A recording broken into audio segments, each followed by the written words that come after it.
When the world's most famous billionaire breaks down in tears, people notice. It happened on a clear Texas morning at SpaceX's Starbase in Boca Chica. Elon Musk, the man who builds rockets and electric cars, who posts memes and buys social networks, was caught with tears streaming down his face during what should have been a routine rocket test. The photo, snapped by tech journalist Abby Chen, went viral within hours. Speculation ran wild. Was SpaceX in trouble? Was Musk ill? Had the pressure finally become too much? But no one guessed the truth. No one noticed the white-haired man standing in the background of that photo, watching his son with an unreadable expression. No one recognized Elon Musk, Elon's estranged father, clutching a worn blue notebook that contained a 40-year-old secret, one that might determine the fate of our technological civilization. The Texas sun beat down on the flat land of Boca Chica. The SpaceX Starbase stood tall against the bright blue sky. Hundreds of people gathered around the launch pad. Engineers in blue shirts moved quickly, checking screens and talking into radios. Reporters stood behind a line, cameras ready.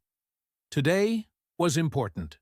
SpaceX was testing a new rocket that might, one day, take people to Mars. Everyone waited for Elon Musk to arrive. He always spoke before big tests. "There he is!" someone shouted. Elon walked toward the crowd wearing his black SpaceX t-shirt and jeans. People were used to seeing him smile or look serious at these events. But today was different. As he got closer to the microphone, Abby Chen, a young reporter from Tech Today magazine, noticed something strange. Elon's eyes were red. His face looked tight, like he was trying to hold something back. "Thank you all for coming," Elon started, his voice a little shaky. "Today we test the new heat shields that will—" He stopped. His eyes moved to the back of the crowd. Abby turned to see what caught his attention. An older man with white hair stood watching. The man nodded slightly at Elon. Elon's voice broke. "That will protect future astronauts on their journey." Then it happened. A tear slid down his cheek. Then another. Elon Musk, the man who built electric cars and rockets, who seemed so strong and sure, was crying in front of everyone. He quickly wiped his face with his hand, but it was too late. People had seen. Phones and cameras lifted into the air. Clicks and flashes followed. Abby raised her camera too, taking 3 quick pictures. "Mr. Musk, are you okay?" a reporter called out. Elon cleared his throat. "Yes, I'm fine, just thinking about what this means for the future." But his eyes kept moving back to the white-haired man. Abby looked at the man again. Something about him seemed familiar. Where had she seen that face before? The man stayed at the back, arms crossed, watching Elon with an expression that wasn't quite a smile. The test went ahead as planned. The rocket didn't fly, but fire roared from its engines, testing the new shields. Engineers clapped when the test ended. But people were still whispering about what they had seen. "Did you get the crying shot?" asked Dale, another reporter standing next to Abby. "I did," she said, looking at her camera screen. The picture was clear. Elon with tears on his face, the bright rocket behind him. But what caught Abby's eye was something in the corner of the photo. The white-haired man was watching Elon, with a look that seemed sad and proud at the same time. After the test, Elon moved through the crowd, talking quickly with engineers. He acted normal now, as if nothing had happened. Abby tried to get closer to ask questions, but security kept reporters back. "Who was that older man?" she asked a SpaceX worker walking past. The worker looked surprised. "You don't know? That's Elon Musk, Elon's father." Abby froze. Elon Musk? She knew the name from research she had done on Elon's life. Elon hardly ever talked about his father. In one interview years ago, Elon had even called him a terrible human being. They were known to have a bad relationship. So why was he here today? As the crowd started to leave, Abby spotted Elon and Errol walking toward a building together. They weren't talking, but they moved with the same long steps, the same straight backs. Something important was happening. Abby could feel it. Back in her hotel room that night, Abby sent her pictures to her editor. She wrote a short story about the rocket test, but couldn't stop thinking about those tears. Why would seeing his father make Elon cry? What brought Elon Musk to Texas after all these years? Her phone buzzed. It was her editor, Abby, that crying. Photo is everywhere. People are going crazy trying to figure out why Musk was crying. Do you have any ideas? Not yet, she answered, but I'm going to find out. She opened her laptop and started searching for information about Elon Musk. There wasn't much. Some old pictures from South Africa, mentions of an emerald mine he once owned, engineering projects from years ago.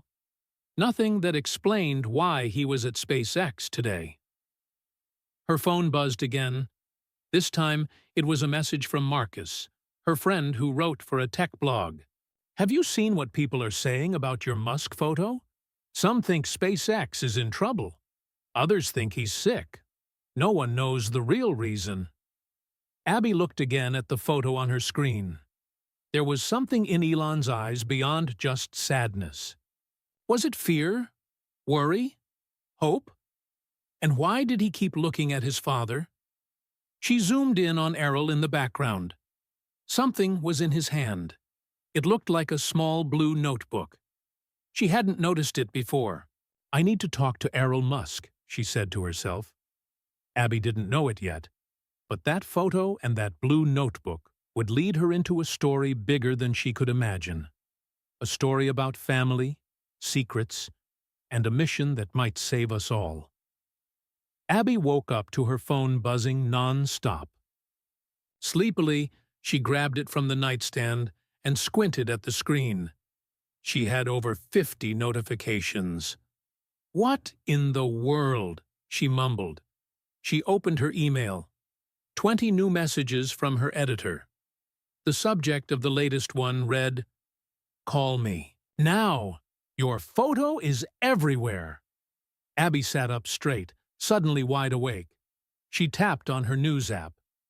There it was, her photo of Elon Musk crying on the front page of Tech Today's website. The headline read, "Tears of a Titan. What made Elon Musk break down?" She quickly called her editor, Janet. "Abby, finally, your photo has gone viral. Every news channel wants to talk about it.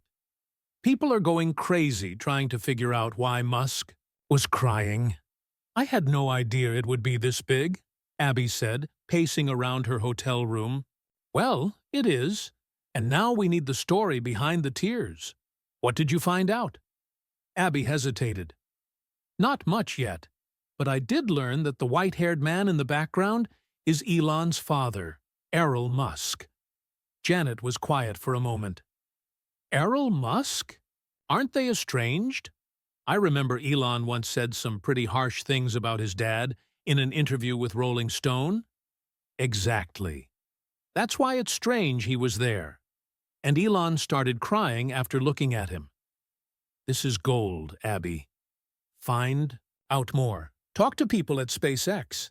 Figure out why Elon Musk suddenly showed up after all these years. This could be the biggest story of your career." After hanging up, Abby opened her laptop to check social media. Her photo had been shared millions of times. News sites were full of guesses about why Elon was crying. Musk breaks down. Is SpaceX in financial trouble? Health scare? Billionaire's emotional moment raises questions. Pressure too much? Musk shows rare vulnerability. None of them mentioned Elon Musk. Abby's phone rang again. It was Marcus, her friend who wrote for the tech blog Circuit Breaker.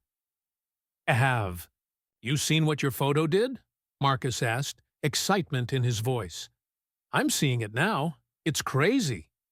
People are sharing theories like mad. Some think SpaceX is going bankrupt. Others think Elon got bad health news. No one knows for sure. Abby sighed. I feel a little bad. I didn't mean to create such a circus. Don't feel bad. You were just doing your job, Marcus said. But I have to ask, do you know why he was crying? Not yet. But I saw something interesting. The man in the background of my photo is Elon's father. Elon Musk? Are you sure? Marcus sounded surprised. Wait, I'm looking at your photo now. Zoom in on the right side. Abby pulled up the photo on her computer. What am I looking for? The blue notebook in Errol's hand. Can you make out what's on it? Abby zoomed in as far as the image would allow. There was a symbol on the notebook, a circle with what looked like rays coming off it. It looks like a sun, she said. Not just any sun, Marcus replied. That's the logo for an old South African project called Sunburst. It was some kind of engineering thing in the 1980s. My uncle used to work in South Africa's energy sector and mentioned it once. Do you think that's important? Abby asked. I don't know. But Errol was an engineer in South Africa around that time. And now he shows up at SpaceX with an old Sunburst notebook, and Elon starts crying? It's weird. Abby felt a chill despite the warm Texas air blowing through her open window. I need to find out more about this Sunburst project. Good luck with that. From what I remember, it was pretty secretive. But hey, I'm heading to Boca Chica this afternoon for the tech conference. Want to meet up, and we can dig into this together? Abby agreed and spent the morning researching Elon Musk. There wasn't much online. Some old news about an emerald mine he owned in Zambia, mentions of his work as an electromechanical engineer, and a few family photos from decades ago. Nothing about Project Sunburst. That afternoon, Abby met Marcus at a small coffee shop near the SpaceX facility. He was a tall man with curly hair and glasses, always carrying too many gadgets. I brought you something, he said, sliding a paper across the table. It was a printout of her photo, but Marcus had enhanced it, making the image of Errol clearer. Look at his face, Marcus said. He's not happy or sad. He looks determined. Abby studied the image. Marcus was right. There was an intensity in Errol's expression she hadn't noticed before. Also, check this out. Marcus opened his laptop and showed her a SpaceX employee schedule he'd somehow gotten access to. Elon canceled all his meetings yesterday afternoon, right after the test. And look at this visitor badge log. Abby leaned forward. A visitor named E. Musk Sr. had entered the main SpaceX building at 3:42 p.m. and hadn't checked out. They must have had a long meeting, she said. About what? Marcus wondered. As they talked, Abby's phone buzzed with a news alert. She gasped when she read it. What? Marcus asked. Elon just announced he's accelerating the Mars mission timeline. They're moving everything up by 2 years. The press conference is in an hour. Marcus closed his laptop. Let's go. As they left the coffee shop, Abby looked back at the enhanced photo. Elon Musk stared back at her from the paper, his eyes fixed on his son, the mysterious blue notebook clutched tightly in his hand. The press conference was packed. Reporters from around the world squeezed into rows of folding chairs in front of a small stage at SpaceX headquarters. Abby and Marcus found spots near the back, standing against the wall. Look, Marcus whispered, pointing toward a side door. Errol. Musk slipped into the room, taking a position in the corner. He wore a dark blue suit that looked slightly too big for his thin frame. The blue notebook was still in his hand. I wonder why he's staying out of the spotlight, Abby said. If he's helping Elon, why hide? Before Marcus could answer, The room hushed as Elon walked onto the stage. He looked composed today, no sign of yesterday's tears. He wore his usual black t-shirt and spoke with energy about the new Mars timeline. "We're moving everything up by 2 years," Elon announced. "Our first crewed mission will now launch in 2027, not 2029. We've had a breakthrough in shielding technology that makes this possible." Reporters shouted questions, but Elon didn't explain what the breakthrough was. He talked about rocket tests and launch windows, careful to avoid any mention of why the timeline had suddenly changed. Throughout the presentation, Abby noticed Elon and Errol never looked at each other, yet they were clearly aware of each other's presence. When a reporter asked about the new shielding technology, Elon hesitated, and Errol shifted his weight from one foot to the other. There was a silent communication happening that no one else seemed to notice. After the press conference, Abby turned to Marcus. "I need to know more about Elon Musk. There's something strange going on." "I'll help you research," Marcus offered. "Let's start with what we know." Back in Abby's hotel room, they spread their notes on the bed and opened their laptops. Elon Musk was born in 1946 in South Africa, Marcus read from an old article. He worked as an electromechanical engineer and consultant. He owned part of an emerald mine in Zambia in the 1980s. "That's the basic stuff everyone knows," Abby said. "What about his relationship with Elon?"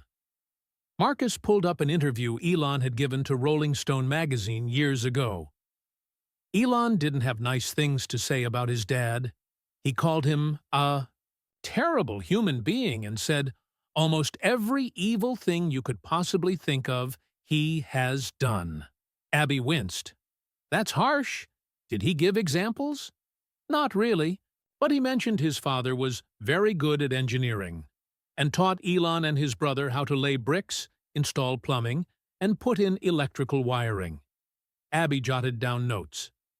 "So they've been estranged for years, but Errol taught Elon's practical skills and was a good engineer himself. That partly explains why Elon went into engineering. Still doesn't tell us why Errol is suddenly here, or why Elon cried when he saw him." Marcus searched immigration records. According to this, Elon Musk arrived in the U.S. just 2 days before the rocket test. He flew from Johannesburg to New York, then to Houston. 2 days? So this visit was sudden, not planned long in advance. Exactly. And look at this. Marcus Swayadidi showed her a photo from an engineering conference in Cape Town from 3 weeks ago. Errol was speaking at this event about materials science. Abby leaned closer. "What's the title of his talk?" "Radiation-resistant alloys and their applications in extreme environments." Marcus looked up. "That could connect to the shielding breakthrough Elon mentioned." Abby suddenly remembered something. "The project Sunburst you mentioned. Could that have been about radiation shielding?" Marcus typed quickly, searching for information. "There's almost nothing online about it. Just a few mentions in old Energy Department records from South Africa. It seems it was a government project in the 1980s. He kept digging. "Wait, I found something. It's an old newspaper clipping from 1986. The headline read, "South African engineers begin secret energy project."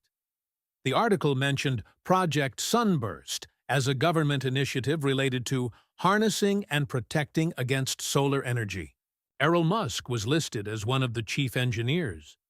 Solar energy? Or solar radiation? Abby wondered. Back then, solar energy could have meant different things. South Africa had a secret nuclear program in the 1980s, Marcus said. Maybe this was related? They kept searching. Abby found records showing that after Project Sunburst ended in 1988, 3 of the engineers, including Elon Musk, were hired by South Africa's Nuclear Research Division.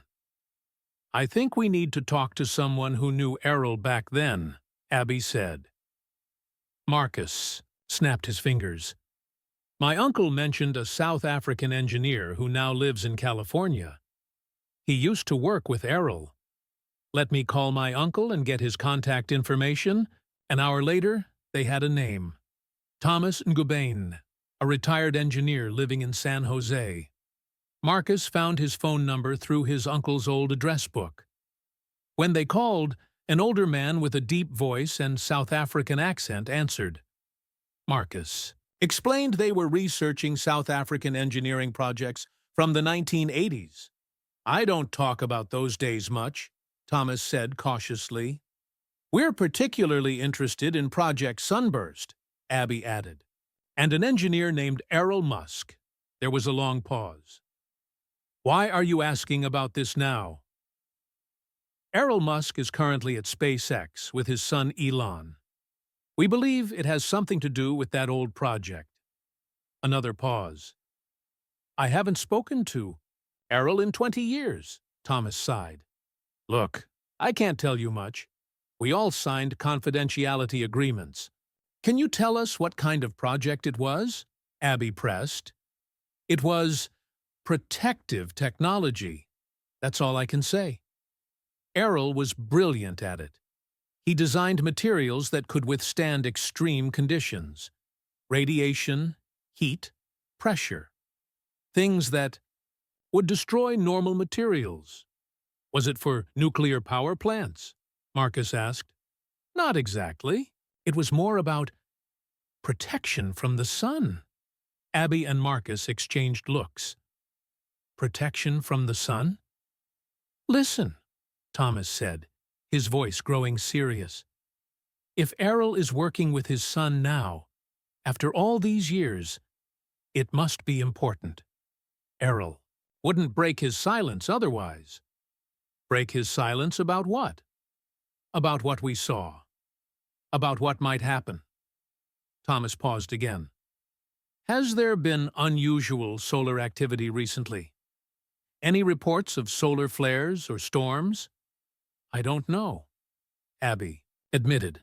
Why? Just keep an eye on the sun. That's all I can say.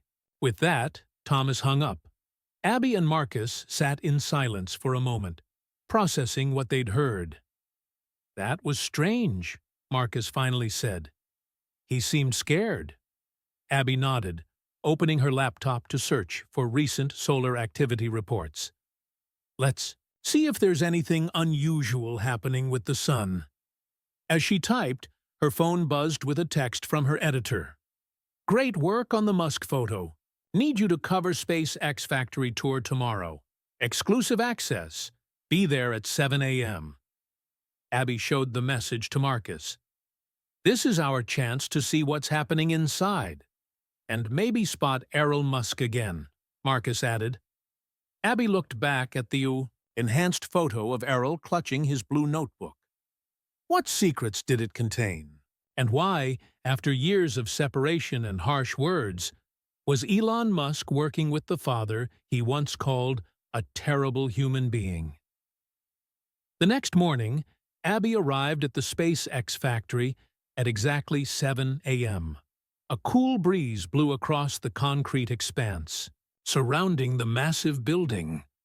Several other journalists were already there, chatting in small groups. Welcome to SpaceX, said a young woman in a SpaceX polo shirt. I'm Maya, your tour guide today. Please have your press badges ready. Abby scanned the crowd for Marcus, but didn't see him. She texted him, Where are you? His reply came quickly. Got held up.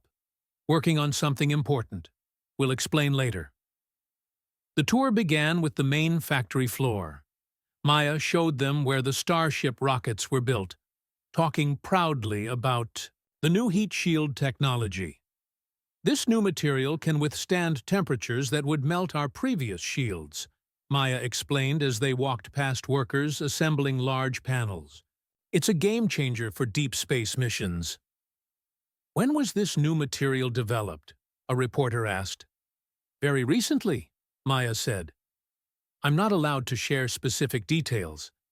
Abby raised her hand.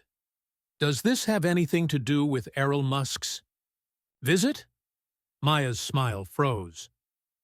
I'm not familiar with that name. Let's move on to the engine testing area. As the group moved forward, Abby hung back and pretended to tie her shoe. When everyone turned a corner, she slipped down a different hallway. She had spotted something interesting. A door marked Project Helios, authorized personnel only. The hallway was empty. Abby tried the door, but it was locked. Through the small window, she could see what looked like a lab. White tables held equipment and computers. On one wall was a large whiteboard covered in equations and diagrams. Suddenly, her phone buzzed with a text from Marcus. Check your email now, Abby. Quickly opened her email and found a message from Marcus with the subject line, Errol's movements. I tracked Errol's activities since arriving in the U.S., Marcus wrote. He's been busy. Day 1. Meeting at Johnson Space Center with NASA officials. Day 2. Visit to MIT's Nuclear Science and Engineering Department, specifically their radiation lab. Yesterday. Trip to the National Solar Observatory in New Mexico. He's traveling with a woman named Dr. Helena Vasquez, a physicist specializing in radiation shielding. Attached are security camera images from each location. The attached photos clearly showed Elon Musk entering each facility. In the NASA photo, he carried the blue notebook. How did you get these? Abby texted back. Don't ask. But it gets weirder. Dr. Vasquez published a paper last year about protective measures against extreme solar radiation. It wasn't widely noticed, but it warned about something called a Carrington-class solar event, and how current technologies wouldn't be enough to protect electronic systems or astronauts. Before Abby could respond, she heard voices approaching. She quickly slipped into an empty office and closed the door most of the way, leaving a small crack to peer through. Elon and Elon Musk walked past, deep in conversation. The timeline is too tight, Elon was saying. We need at least 6 months to test the new shields properly. We don't have 6 months, Errol replied, his South African accent heavy. The latest readings from New Mexico confirm it. August at the latest. That's impossible. We can't build enough ships by then. Then build what you can. It's better than nothing. They walked past, their voices fading. Abby quickly took out her phone and made a note. August deadline? Ships. For what? She rejoined the tour group as they were viewing the Mission Control Center. Maya was explaining how SpaceX communicated with its rockets and satellites. Excuse me, Abby interrupted. Can you tell us about Project Helios? Maya's smile disappeared. That's a classified project, not part of the tour. Is it related to solar radiation? Abby pressed. I'm going to have to ask you to stick to approved questions, Maya said firmly. Several other journalists now looked curious. After the tour ended, Abby met Marcus at a diner near the SpaceX facility. His curly hair was messier than usual, and dark circles under his eyes suggested he hadn't slept. You look terrible, Abby said. Been up all night researching. Marcus pulled out his laptop. Look what I found. He showed her a chart of recent solar activity. The sun goes through cycles of activity. Right now, we're supposed to be in a relatively quiet phase. But these readings from the last month show unusual activity. A massive sunspot group forming that could produce what scientists call an X-class solar flare. Is that bad? Abby asked. Very bad. The last time we had a truly massive one was, in 1859, the Carrington event. It caused telegraph systems around the world to fail, started fires, and created auroras visible in the Caribbean. But back then, we didn't rely on electronics for everything. And if it happened today, global electrical grids could fail. Satellites could be fried. No internet, no cell phones, possibly no power for months or years in some places. But space. Missions would be in even more danger. Astronauts could be exposed to lethal radiation. Abby thought about what she'd overheard. Elon and Errol were talking about building ships before August. Could that be related? Maybe they're racing to build ships with the new radiation shielding before this solar flare hits, Marcus suggested. Abby's phone buzzed with an email. She opened it and frowned. "What is it?" Marcus asked. An email from an anonymous address. It just says, "Stop asking questions about Dr. Vasquez and solar events, for your own safety." Marcus closed his laptop nervously. Maybe we should back off. Or maybe we're onto something important, Abby said. "I need to talk to this Dr. Vasquez," Marcus typed on his laptop. According to her faculty page, she's giving a talk at the University of Texas tomorrow about advances in radiation protection for space travel. "I'll be there," Abby said, determined. "But first, I need to know more about Elon Musk's engineering past. There must be records somewhere." "I might know where to look," Marcus said. "My uncle mentioned that South Africa's old engineering projects were archived when they transitioned to democracy in the 1990s. Some of those records were digitized recently. Can you get access?" Marcus grinned despite his exhaustion. "I already started trying. Give me until tomorrow." As they left the diner, Abby couldn't shake the feeling that they were being watched. A black SUV with tinted windows sat in the parking lot, its engine running.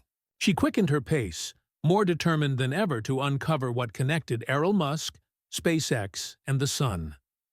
The next morning, Abby woke up to a series of texts from Marcus. "Found something big. Can't talk on phone. Meet at library, University of Texas." 10 a.m. Abby arrived at the university library 15 minutes early.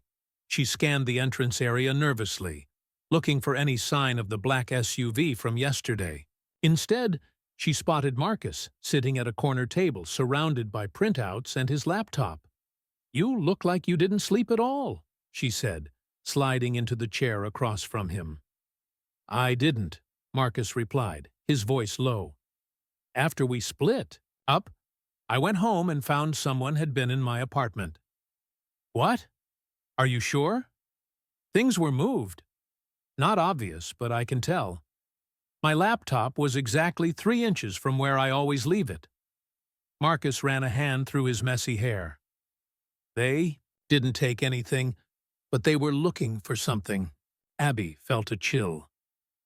"The warning email I got—" "Yeah. Someone doesn't want us digging into this." Marcus pushed a folder toward her. "But I found something worth the risk." Inside was a collection of documents, with Declassified stamped across, them in red. The top sheet showed a black-and-white photograph of a group of men standing in front of a large concrete building.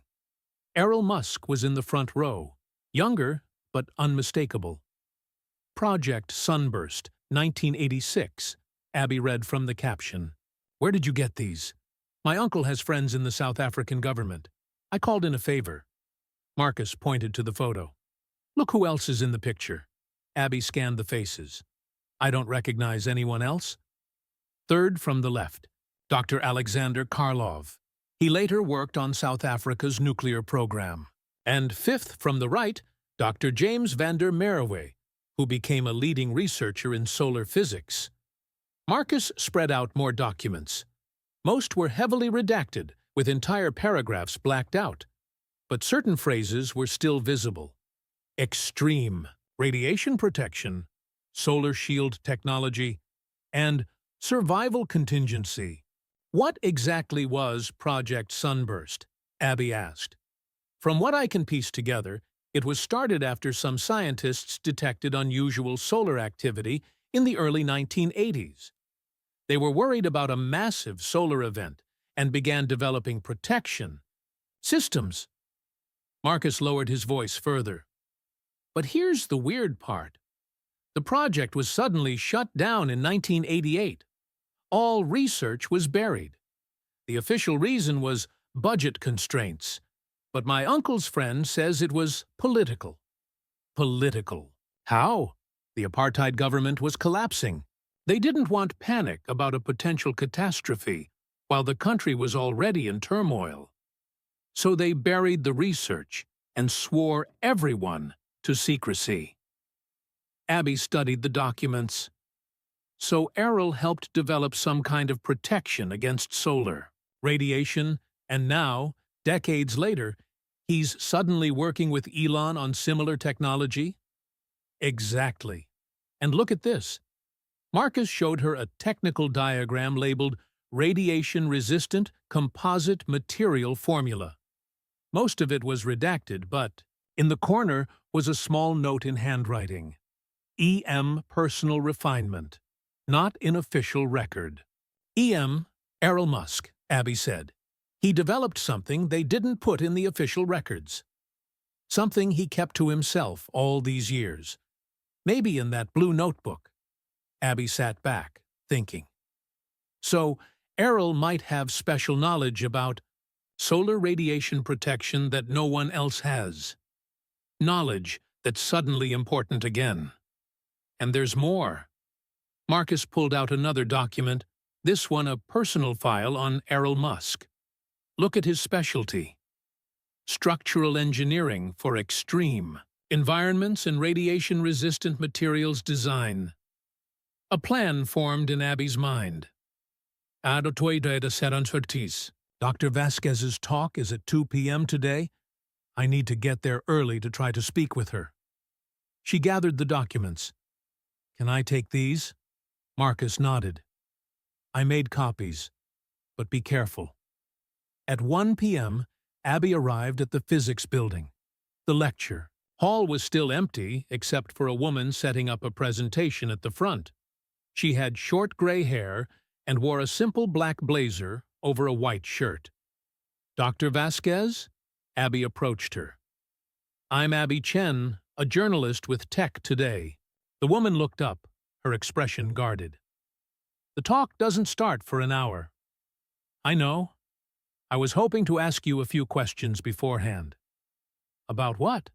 Dr. Vasquez continued organizing her notes, not making eye contact. About your work? With Elon Musk. Dr. Vasquez's hands stopped moving.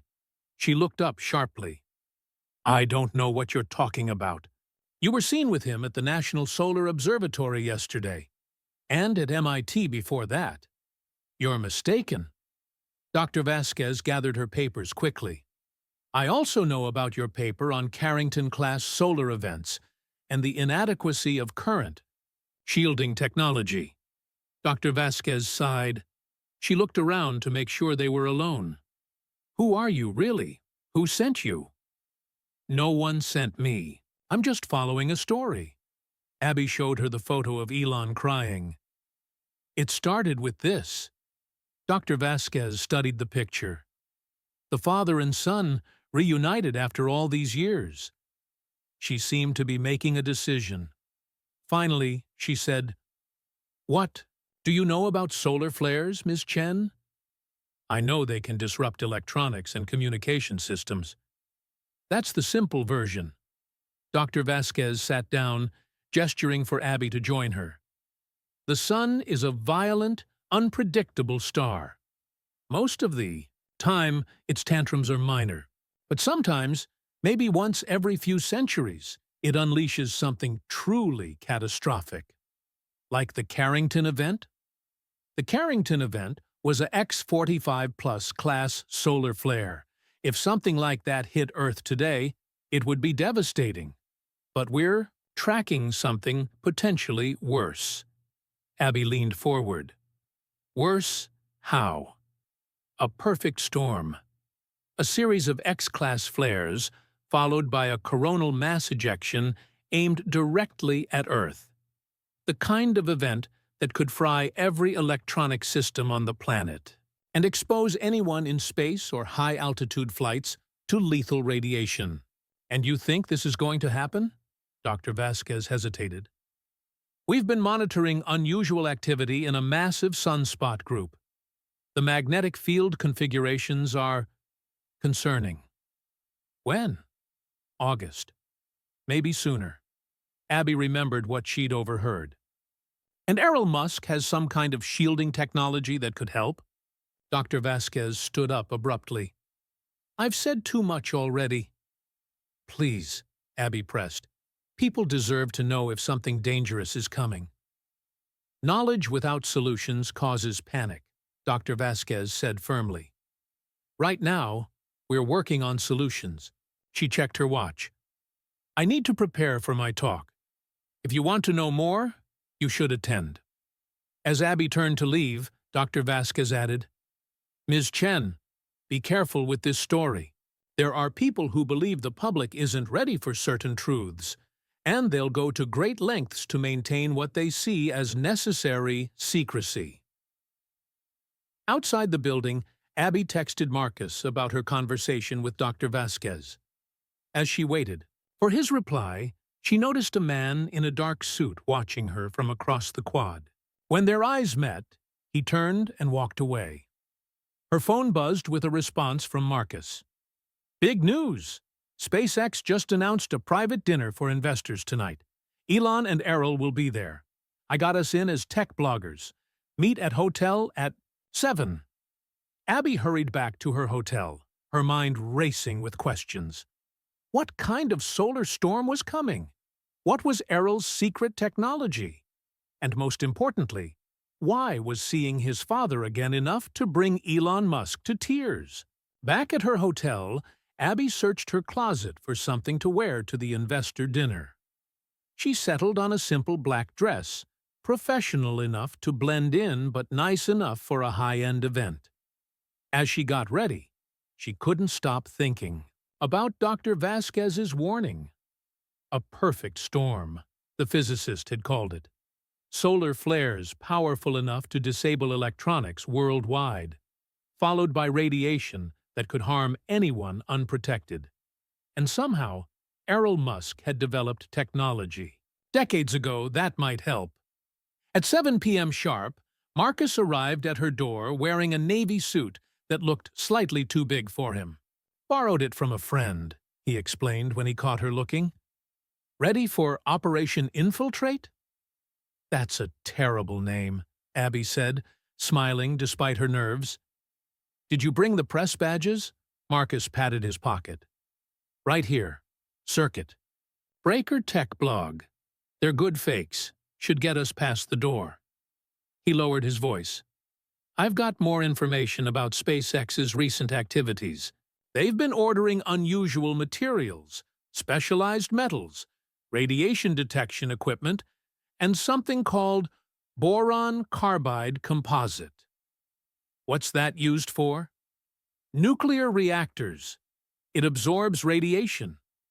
They took a taxi to a downtown restaurant that had been closed to the public for the private event. A sign at the entrance read, SpaceX Investor Relations Dinner, Private Event. A man in a dark suit checked names against a list. Marcus Wilson and Abby Chen, Circuit Breaker Tech Blog. Marcus said confidently. The man checked his list. I don't see you on here. Marcus pulled out their fake press badges. We're on the tech press list. Invitation came directly from the PR department. The man frowned, then made a call. After a brief conversation, he reluctantly waved them through. Press table is in the back. Inside, the restaurant had been transformed. SpaceX logos decorated the walls, and a model Starship rocket stood in the center of the room. About 50 people mingled, holding drinks and chatting. Most wore expensive suits or dresses. Spot Elon or Errol, Abby whispered. Marcus scanned the room. Not yet. Let's mingle and listen. They separated, moving through different groups. Abby overheard snippets of conversations about accelerated timeline, increased investment rounds, and material supply challenges. After 20 minutes, she spotted Elon entering through a side door, a group of people immediately surrounding him. She moved closer, pretending to be getting a drink from a nearby table. Elon looked tired but was smiling and shaking hands. Then, a hush fell over the nearby groups as Elon Musk entered through the same door. Unlike Elon, who worked the room, Errol stood quietly to the side, observing. He looked uncomfortable in his formal attire. The blue notebook was nowhere to be seen. "Ladies and gentlemen," announced a woman at the front of the room, "please take your seats for dinner." Abby found Marcus at the press table, joined by 3 other journalists she recognized from legitimate tech publications. They gave Marcus and Abby curious looks. "Which section of circuit breaker do you write for?" one asked. "Aerospace and advanced materials," Marcus answered smoothly. "We're doing a special issue on radiation shielding." The journalist nodded, seemingly satisfied. During dinner, various SpaceX executives spoke about the company's plans and achievements. Finally, Elon took the stage to thunderous applause. "Thank you all for coming tonight," he began. "As you know, we've accelerated our timeline for Mars missions. What you don't know is why." He paused, looking around the room. "The truth is, we've had a breakthrough in shielding technology that makes earlier missions possible and much safer." Elon continued, discussing technical specifications that went over Abby's head. She noticed he never mentioned where the breakthrough came from. Throughout his speech, Errol sat silently at a table near the front, watching his son. After the presentations, Abby managed to position herself near the bathrooms, hoping to catch Elon or Errol alone. Her patience was rewarded when Errol walked down the hallway by himself. "Mr. Musk," she called out. "Abby Chen, Tech Today. Could I ask you a few questions?" Errol stopped, studying her with sharp eyes. "You're the one who took the photo of my son crying." Abby didn't deny it. "I'm trying to understand what's happening. The solar threat. Your work on Project Sunburst." Errol's expression darkened. "You've been busy." "People deserve to know if something dangerous is coming," Abby said, echoing her words to Dr. Vasquez. "What people deserve and what helps them are often different things." Errol looked tired suddenly. 40 years ago, I saw what panic does. Sunburst wasn't just about the technology. It was about managing fear." "What happened 40 years ago?" Errol glanced around to ensure they were alone. "We detected similar solar activity. The models predicted a massive event. I developed shielding materials, but they weren't perfect. We needed more time." He paused. "Then the solar activity suddenly decreased. The storm never came. The government buried the research, worried about public reaction. But now it's happening again?" Before Errol could answer, a security guard approached. "Sir, Mr. Elon is looking for you." Errol nodded and turned to go, then hesitated. He handed Abby a small card with a phone number. "If you're going to tell this story, at least get it right. Call this number tomorrow at 10 a.m. As Errol walked away, Marcus appeared beside Abby. "What was that about?" She showed him the card. "I think he wants to talk." "That's huge," Marcus said. "But we should get out of here. I think that security guard recognized me from somewhere." They slipped out of the restaurant and caught a taxi. Back to Abby's hotel.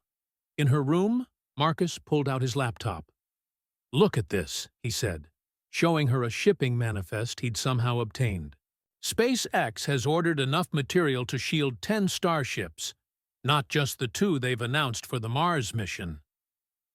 10? Why would they need so many? And look at these deliveries to their factory. Supplies, food storage systems, water purification, equipment. It's like they're building arks, Abby finished. Not just for Mars, for survival. Their eyes met as the implications sank in. SpaceX wasn't just accelerating their Mars program, they were preparing for a catastrophe. We need to find out what's in that blue notebook, Marcus said. And I need to make a phone call tomorrow, Abby added, looking at Errol's card. Outside, her hotel window, the night sky was clear and filled with stars. Somewhere up there, the sun, source of all life on Earth, was brewing a storm that could change everything. At exactly 10 a.m. the next day, Abby dialed the number on Errol's card. It rang 3 times before someone answered. Hello? It wasn't Errol's voice. This is Abby Chen. Elon Musk gave me this number. One moment. The line went silent for nearly a minute. Then Errol came on. Ms. Chen, I wasn't sure you'd call. I want to understand what's happening, Abby said. The solar storm, the shielding technology. Why you're suddenly working with your son after all these years. Errol sighed. I can't talk freely on this line. There's a coffee shop called Stellar, been 2 blocks from Johnson Space Center. Be there at noon.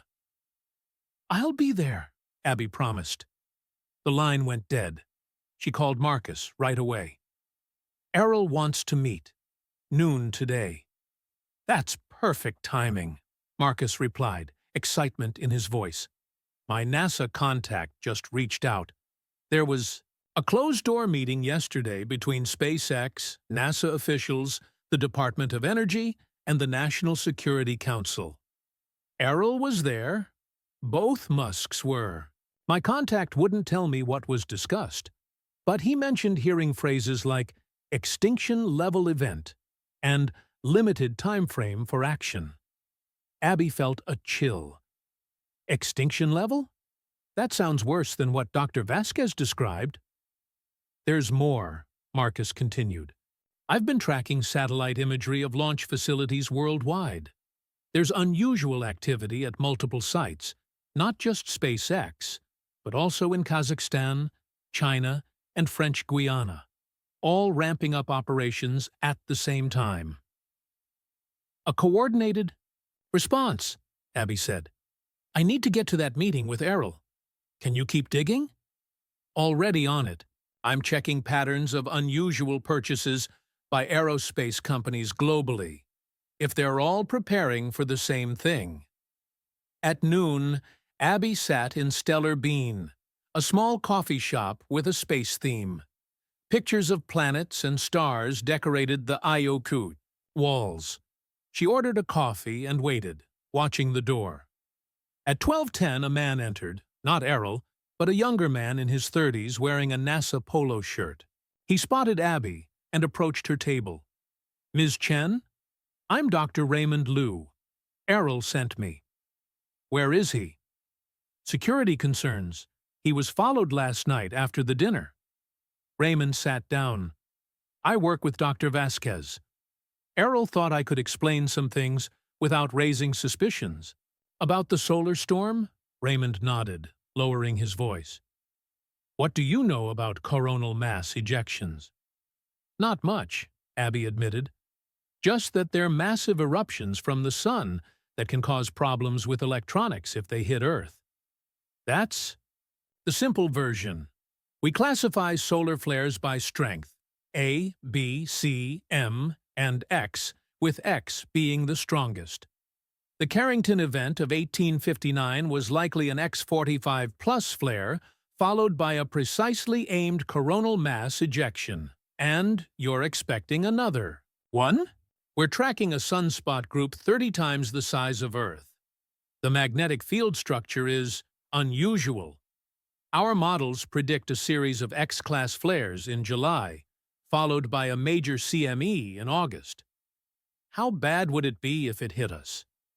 Raymond Sutorthi face grew grim. Global electrical grid failure. Most satellites disabled. No internet, no cell phones, no modern banking systems. It could take years to rebuild in developed countries, decades in others, and the radiation would be dangerous for anyone not properly shielded. Astronauts, airplane passengers at high altitudes when it hits. So that's why SpaceX is accelerating. Their timeline? To test Errol's shielding technology? Partially. Raymond hesitated. The Mars mission is a cover story. The real plan is more complex. What do you mean? The government has had contingency plans for solar disasters since the 1950s, but they're outdated, designed for a less electronically dependent world. When our monitoring stations detected the current sunspot formation, a new plan was activated. What kind of plan? A survival plan, using private companies like SpaceX to build shielded arcs, places where key infrastructure, knowledge, and people could survive if the worst happens. Abby felt her heartbeat quicken. And they needed Errol's technology. Modern radiation shielding isn't good enough for what's coming, but 40 years ago, Errol developed something special. Raymond leaned closer. The South African government abandoned Project Sunburst, but Errol never stopped working on it privately.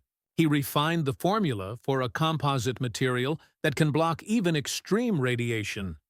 The formula is in his blue notebook. Does it work? Tests show it's 300% more effective than our best current materials. It could be the difference between survival and extinction for astronauts and critical infrastructure. Why hasn't Errol shared this before now? Raymond's expression softened. He tried, years ago. No one believed him. He was dismissed as an alarmist, a crack with an apocalypse theory. After enough rejections, he gave up and kept his work to himself. So why now? Why contact Elon after all these years of bad blood between them? When the current solar activity was detected, Dr. Vasquez remembered reading Errol's rejected papers from the 1990s. She tracked him down in South Africa and convinced him that this time the threat was real. He agreed to help on one condition: that we approach his son first. He said Elon would understand the math, the evidence. And he did? Immediately. Elon recognized the same patterns Errol had warned about decades ago. Within hours of seeing the data and his father's formula, Elon was redesigning SpaceX's entire production schedule. Abby tried to process this information. So the tears at the launch pad weren't just about reconciling with his father, Raymond confirmed. They were about realizing his father had been right all along, that the warnings Errol had been giving for decades, which everyone, including Elon, had dismissed, were valid. And now they had mere months to prepare. Is the public going to be told? Raymond's expression grew troubled. That's what yesterday's government meeting was about. Some officials want a controlled release of information. Others fear mass panic would make preparation impossible. People deserve to know, Abby insisted. That's why Errol wanted me to talk to you. Raymond slid a small USB drive across the table. Limited information, enough to warn, not enough to cause panic. Errol trusts your judgment on how to share it. As Raymond stood to leave, Abby asked, "When will I meet with Errol directly?" "Tomorrow. He and Elon will be at the observatory in New Mexico. He'll meet you there at sunset." Raymond handed her a pass. "This will get you in." After he left, Abby stared at the USB drive, feeling the weight of responsibility. Outside the coffee shop window, people walked by, going about their normal lives, unaware that high above them, the sun was preparing to remind humanity of its awesome, terrible power. Abby sat in her rental car outside the National Solar Observatory in New Mexico, watching the sun begin its descent toward the horizon. The sprawling facility sat atop Sacramento Peak, overlooking white desert sands that glowed orange in the evening light. She'd driven 5 hours from Texas after calling Marcus to share what Raymond had told her. They'd agreed not to publish anything. Yet, not until they understood the full story. "We need to be responsible," Marcus had said. "If this is as serious as it sounds, causing panic could be as dangerous as the solar event itself. At the security gate, Abby showed the pass Raymond had given her. The guard examined it carefully before handing it back. Dr. Vasquez is expecting. You, Building C, main observation deck. The interior of the observatory was cool and dim. Signs directed her to Building C, where she took an elevator to the top floor.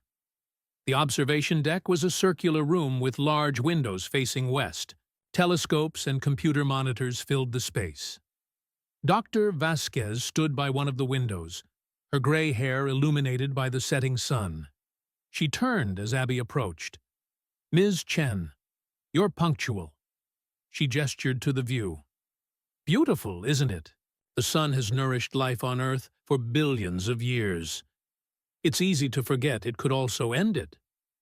Raymond said Errol would meet me here. He and Elon are running late.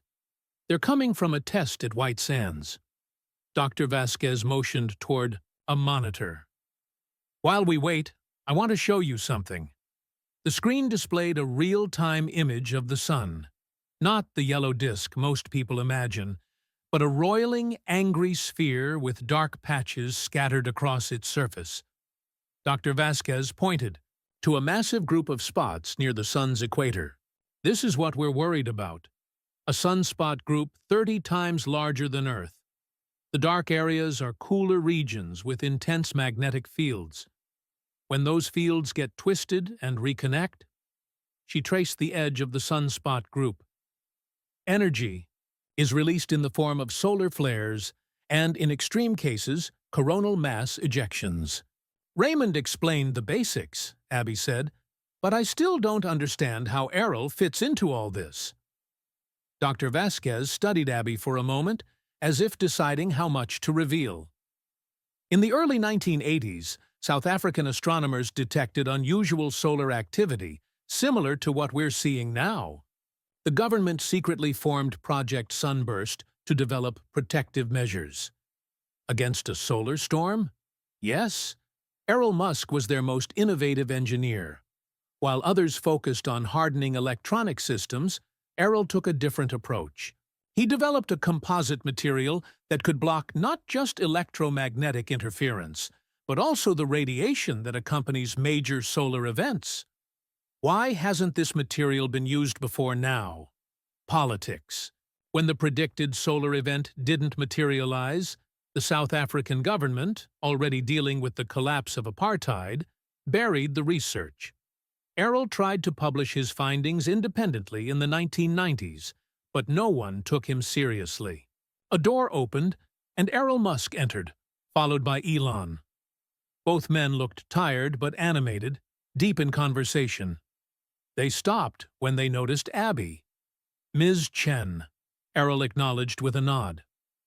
"I see you got my message." "I did.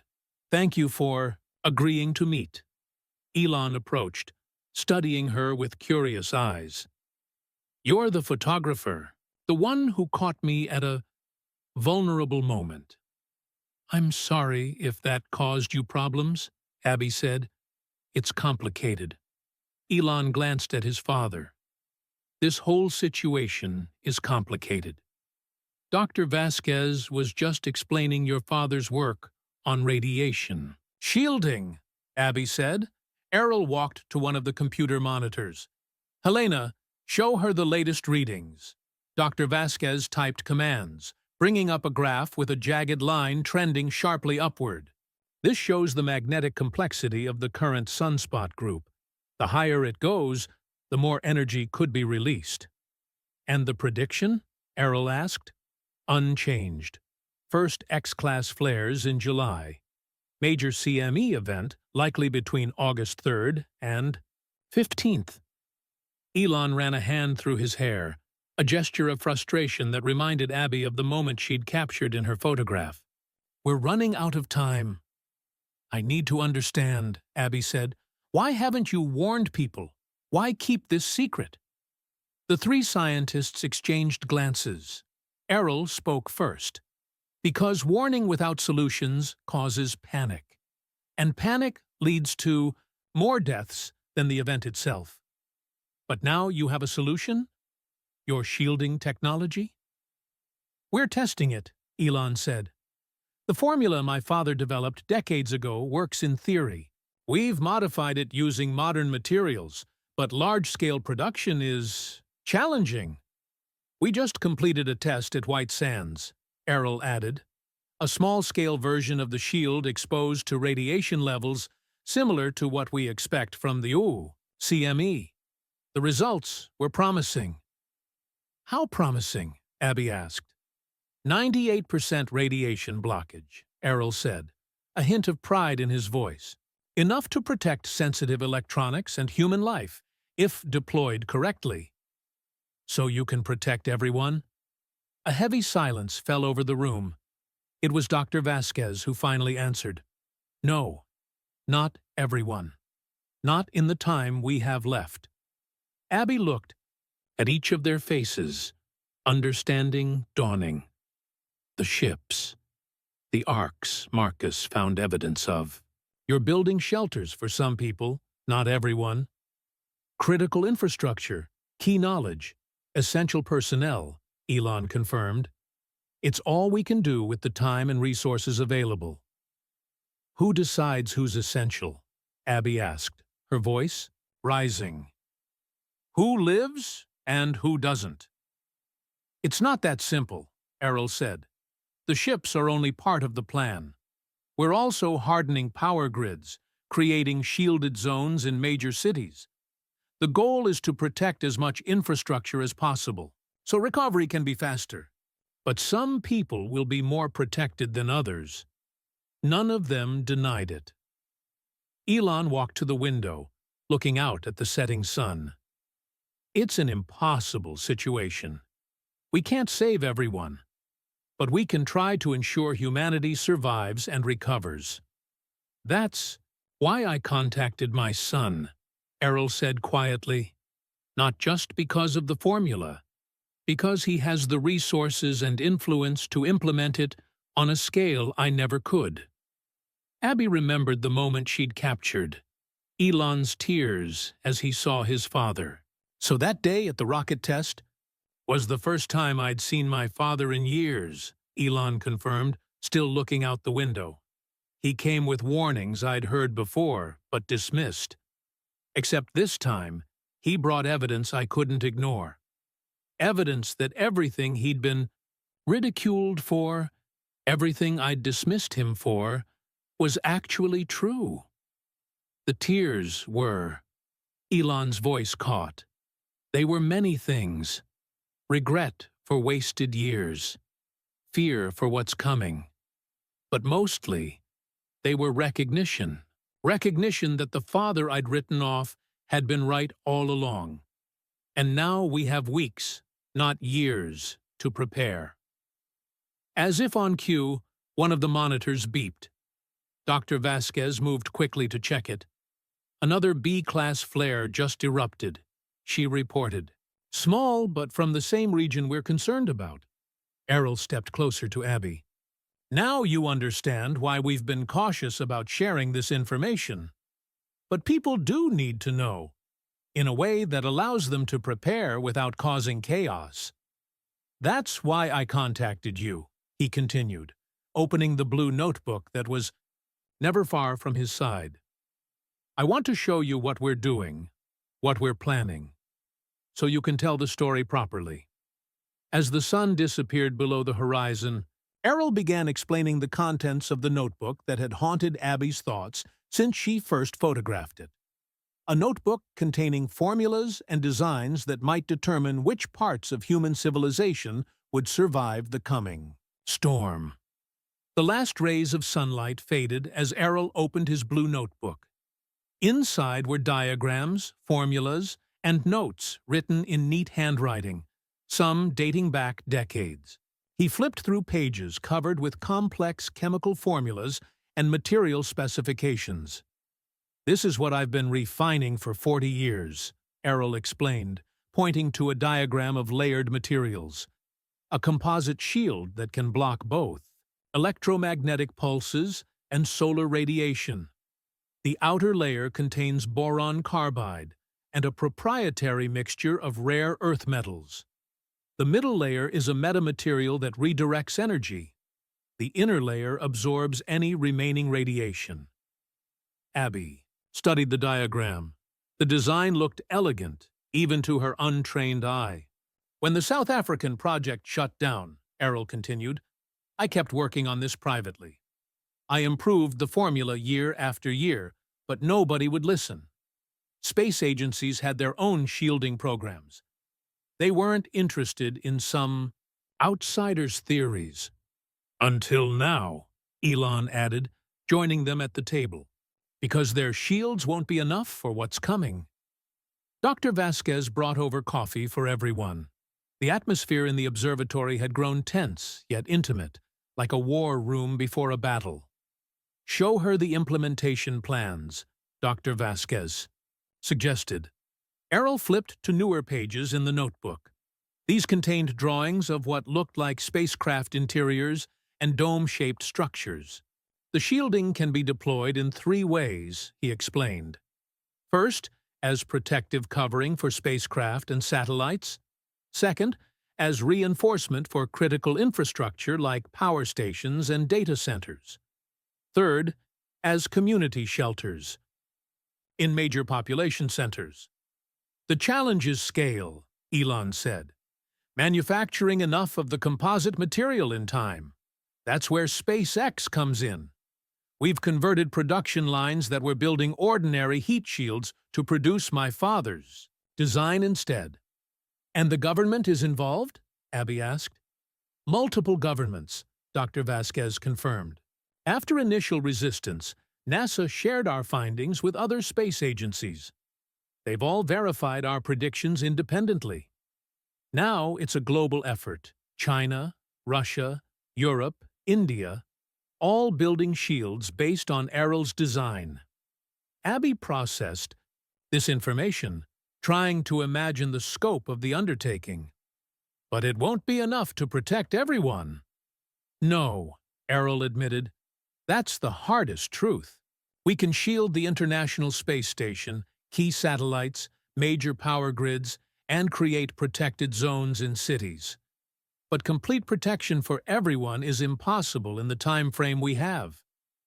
So, who decides who gets protection? It's not about protecting specific people, Elon said firmly. It's about protecting infrastructure and knowledge. If we can keep power grids and communication systems functioning, everyone benefits. If we can preserve libraries, data centers, and key scientific facilities, humanity's knowledge survives. Priority is ensuring enough survives that recovery is possible, Errol added. Not just physical survival, but cultural and technological survival too. Abby imagined the public's reaction to this news. Fear, anger, panic. How do you plan to announce this? Carefully, Elon said.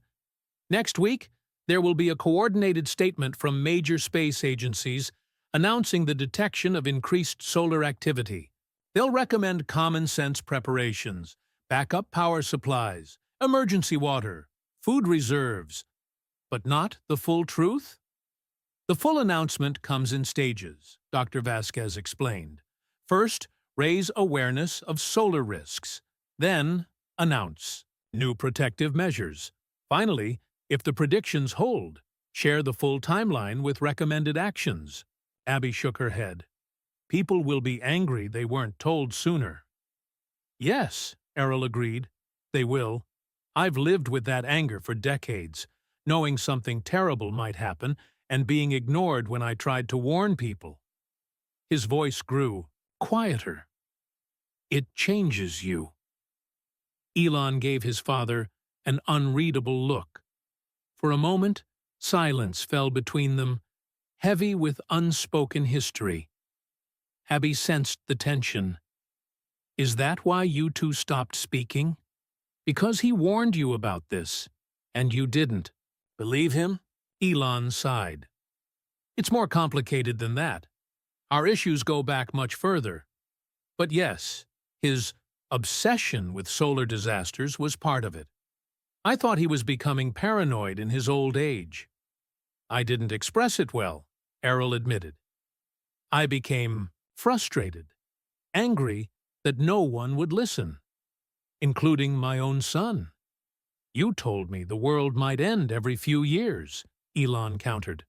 After a while, it was the boy who cried wolf.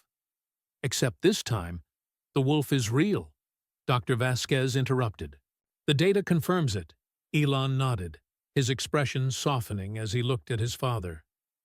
Yes, this time it's real. And if he hadn't kept working on the shielding all these years, we'd be even less prepared than we are.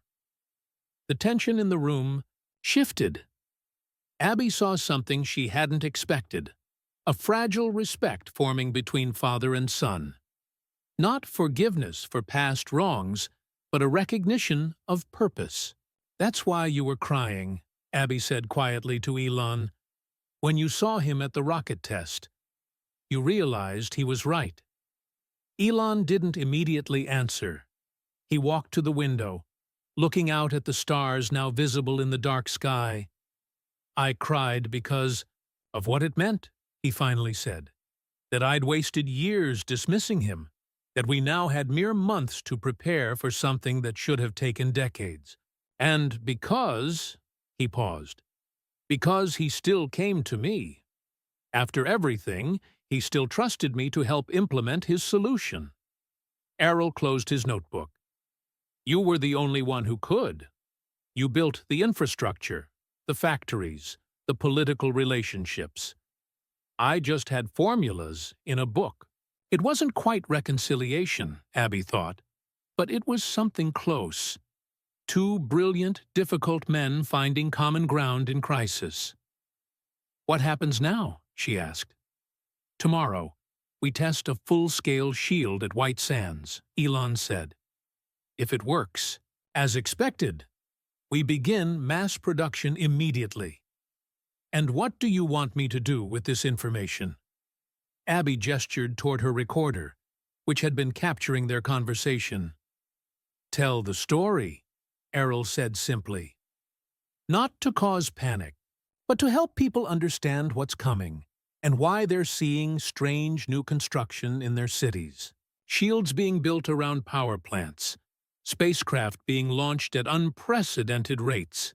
People deserve time to prepare mentally, Elon added, not just physically. As they continued talking into the night, plans taking shape, Abby realized she was witnessing something extraordinary.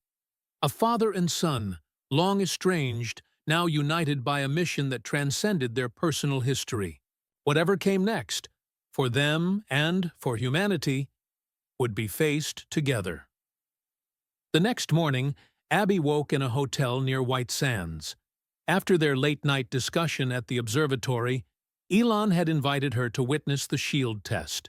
It was a gesture of trust she hadn't expected. She met Marcus for breakfast in the hotel restaurant. His eyes widened as she recounted her conversation with the Musks. So it's real, he said quietly.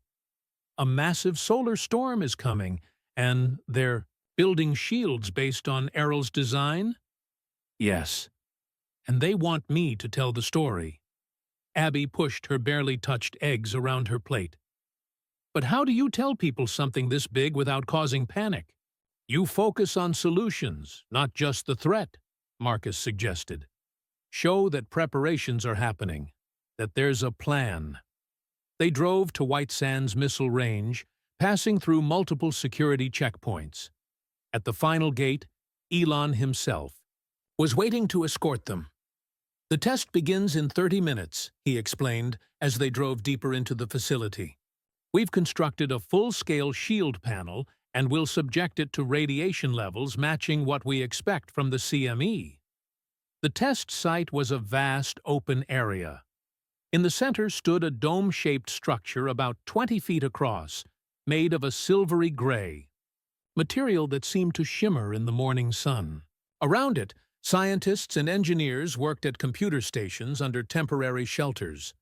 Errol was there, conferring with Dr. Vasquez beside a monitoring station. He nodded when he saw Abby and Marcus. "We're nearly ready," he called out. "The radiation source is powered up." Elon guided them to a safe observation area behind thick concrete barriers. "The shield contains 3 layers of my father's composite material. If it works as designed, the sensors inside will show minimal radiation penetration." "And if it doesn't work?" Marcus asked. "Then we adjust the formula and try again," Elon said firmly. "Failure isn't an option here." A countdown began over the loudspeakers. At 0, there was no visible change, but the monitoring equipment came alive with readings. Scientists called out numbers that meant nothing to Abby, but she could tell from their expressions that something significant was happening. After 5 minutes, the test ended. Dr. Vasquez approached their observation post, her face breaking into a rare smile. 99.4% blockage, she announced. "Even better than our small-scale tests." Elon and Errol exchanged looks, a silent acknowledgement passing between them. For a moment, the years of estrangement seemed to fade. "We can begin. Full production," Elon said. "I'll notify the other facilities immediately." As the scientists celebrated, Abby noticed a group of government officials arriving. Among them was a woman in a dark suit who moved with obvious authority. "Who's that?" she asked Elon. "Diane Larson, National Security Advisor," he replied. "She's coordinating the government response." Larson approached Elon and Errol, shaking their hands. "Congratulations on the successful test. The president has been briefed on your results." "And the announcement plan?" Errol asked. "Still scheduled for tomorrow. NASA, ESA, and other space agencies will release a joint statement about increased solar activity. Phase 2 announcement follows in 3 days, detailing protective measures." Abby stepped forward. "Ms. Larson, I'm Abby Chen from Tech Today. I've been authorized to report on this project." Larson studied her with sharp eyes. "The Musks mentioned a journalist. Your reporting must be coordinated with our announcement schedule. People need facts, not speculation or sensationalism." "I understand the gravity of the situation," Abby assured her. "My goal is to help people prepare, not to cause panic." "See that it stays that way." Larson turned back to Elon. "The Defense Department needs a timeline for shield deployment to critical infrastructure. When can you provide that?" As they discussed logistics, Marcus pulled Abby aside. "This is bigger than we imagined. Military involvement, government coordination. It has to be," Abby replied. "This affects everything: power grids, communications, transportation. Modern civilization depends on electronics that are vulnerable to what's coming." After the officials departed, Elon invited Abby and Marcus to join him, Errol, and Dr. Vasquez for lunch at a small restaurant near the test site. The mood was lighter now, relief evident after the successful test. As they ate, Abby observed the subtle changes in the dynamic between father and son. They weren't warm with each other. Too much history stood between them for that. But there was a growing respect. They built on each other's ideas, finished each other's technical explanations. "You mentioned your father coming to you first with this information," Abby said to Elon during a lull in conversation. "Why did you believe him this time when you hadn't before?" Elon considered the question. "Because this time, he brought more than theories. He brought Dr. Vasquez's data, observatory readings, and 40 years of refined research." He paused. "And because I've learned that just because someone is wrong about some things doesn't mean they're wrong about everything." Errol looked at his son with surprise, clearly not expecting anything resembling an acknowledgement. "What will happen after the storm passes?" Abby asked. "Assuming your shields work as planned." "Rebuilding," Dr. Vasquez said.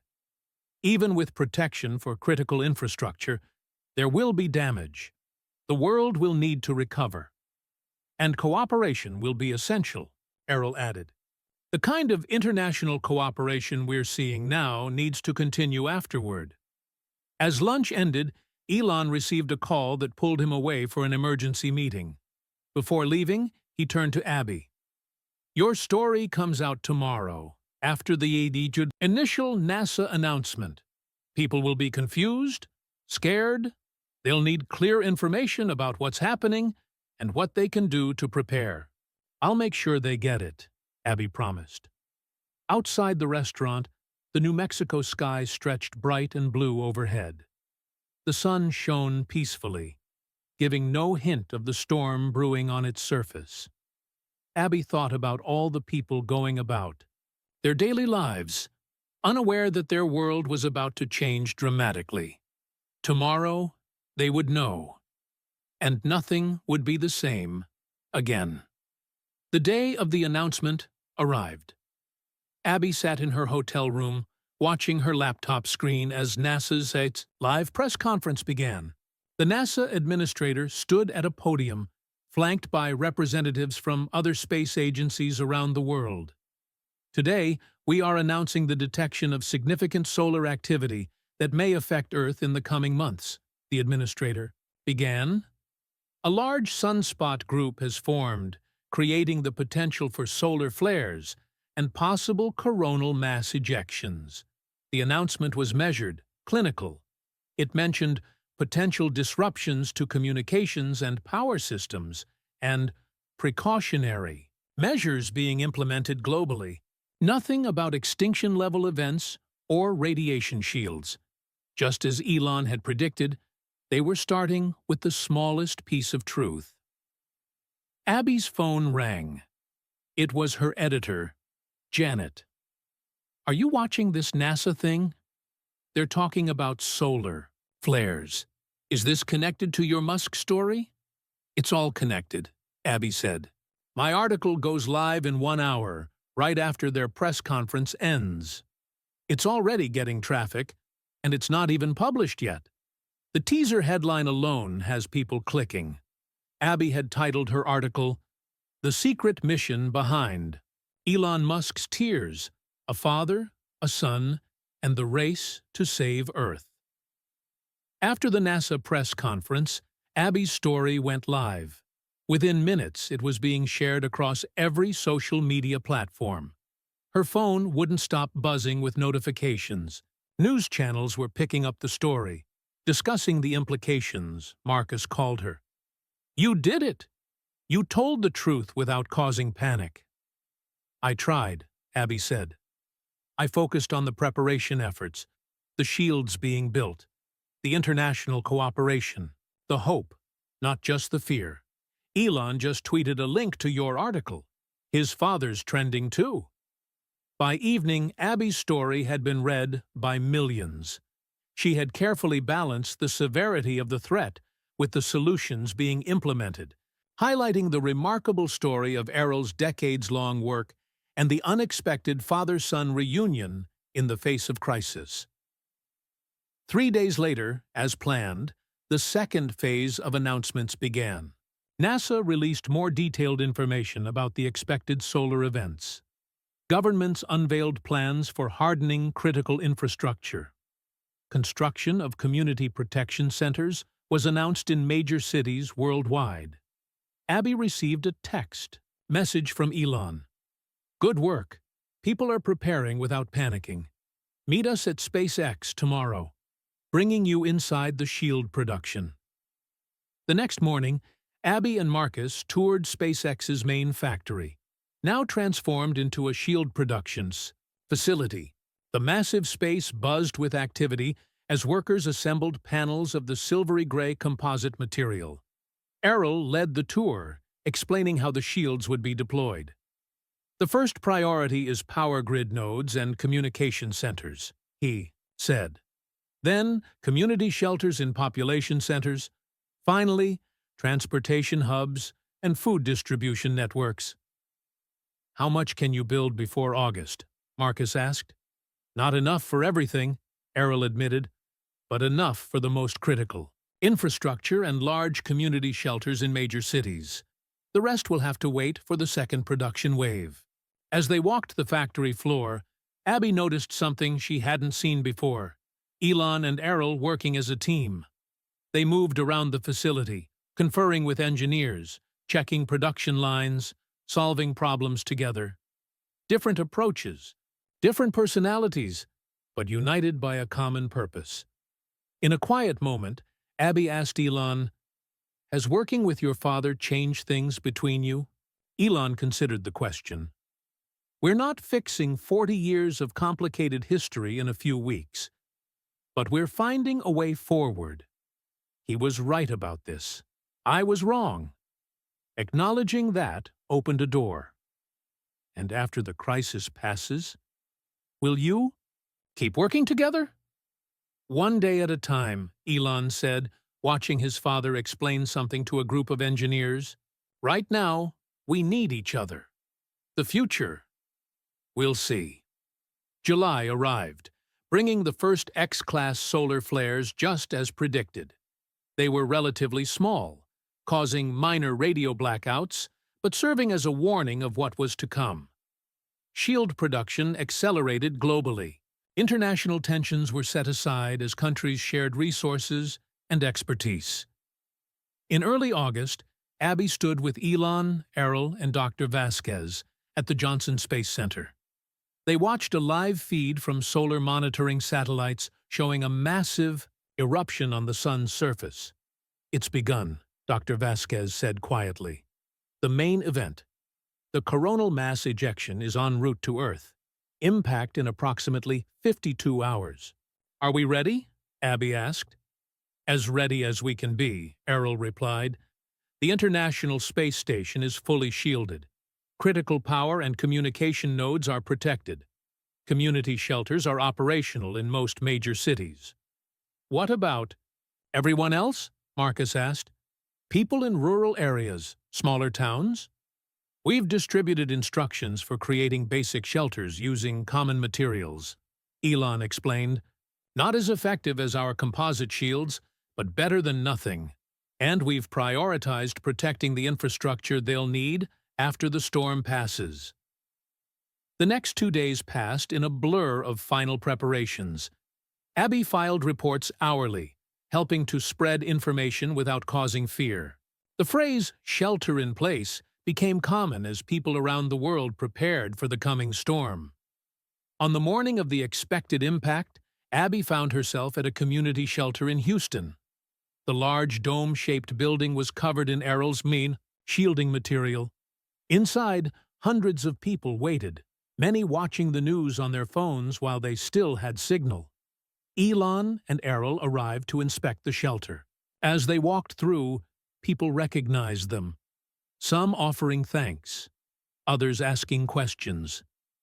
Father and son answered patiently, working together to calm fears. In a quiet corner, Abby sat with them for one final interview before communications might be lost. Looking back, she asked Errol, "How does it feel to know your work, the research everyone dismissed for decades, is now saving lives?" Errol smiled slightly. "Vindication isn't the word. It's more peace. Knowing I didn't waste my life chasing a phantom." "And you?" she asked Elon. "Those tears at the launch pad? Do you regret that moment being captured?" "No," Elon said after a moment. "That photo did something important. It showed that even those who seem invincible have moments of realization, of humanity, and it started your investigation, which helped tell this story the right way." The shelter's lights flickered as the first electromagnetic pulses from the CME reached Earth. Outside, the sky had taken on a strange glow as auroras formed even at this low latitude. "It's starting," Dr. Vasquez said, checking her instruments. As twice, father and son moved to help the shelter staff. Abby watched them working side by side. The photo that had started her journey, Elon crying at the sight of his father, now made perfect sense. It wasn't just about scientific validation or the coming storm. It was about a son realizing that his estranged father, despite their difficult history, had spent decades trying to protect a world that wouldn't listen. And now, together, they had a chance to make it right. Outside, the sky blazed with unearthly light as the greatest solar storm in modern history washed over Earth.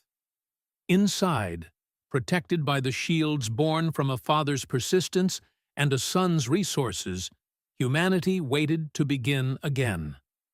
That was the end of our narrative about Elon Musk and his father's secret mission. I hope you enjoyed this emotional journey of family reconciliation against the backdrop of a global crisis. Where are you listening from today? I'd love to know which part of the world you're tuning in from. If you enjoyed this content, please take a moment to like this video and subscribe to the channel for more interesting content like this. Your support means everything and helps these videos reach more people. Don't forget to share this video with your friends and family if you think they might enjoy it too. Spreading content like this helps share both kindness and awareness about important topics that affect us all. Thank you so much for listening, and I'll be back soon with another fascinating video. Until next time,